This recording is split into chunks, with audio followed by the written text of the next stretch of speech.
ఆ పిల్లాడి నోట్లో బ్రహ్మాండం ఎక్కడి నుంచి వచ్చింది? తనేమో మట్టి తింటున్నాడు చిన్నపిల్లడు, కానీ యశోదకు బ్రహ్మాండం కనిపిస్తుంది. లేదు, ఏ పిల్లాడి నోట్లోనూ బ్రహ్మాండం కనిపిస్తుందని కాదు, విషయం వేరే ఉంది. కృష్ణుడి నోట్లో ఏమీ లేదు, యశోద కళ్ళలో సర్వం ఉంది. కృష్ణుడి మొదటి అదృష్టం దేవకీ వసుదేవులు దొరకడం, రెండోది యశోద దొరకడం. ఎవరికైతే ఆ చిన్న పిల్లోడిలో సమస్త సృష్టి కనిపించిందో చూసే కళ్ళను బట్టి ఉంటుంది. ఒక చిన్నారిలోనే అనంత విశ్వాన్ని చూడగలగడం. ఇక్కడ ఏదైనా సత్యం ఉందంటే అది యశోద సత్యం. ఆమె చాలా అద్భుతమైన మహిళ. ఏ మహిళ అయినా పరాయి బిడ్డను తన బిడ్డలా భావించి ఇలా పెంచుతుందా?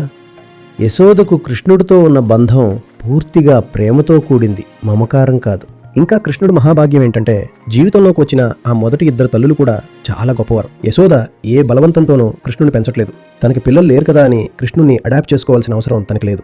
యశోదకు తన పిల్లలకి ఏమీ కుదవలేదు. ఇది యశోద ప్రేమ యొక్క విస్తారం. అది కృష్ణుడికి కూడా దక్కింది. యశోద కళ్ళే ఆ నోట్లో బ్రహ్మాండాన్ని చూడగలిగాయి. మీరు చిన్న అణువులో కూడా పరమాత్మను ఎప్పుడు చూడగలరు అంటే మీ అహంకారం చాలా తక్కువగా ఉన్నప్పుడు, నాది అనే భావన తగ్గినప్పుడు.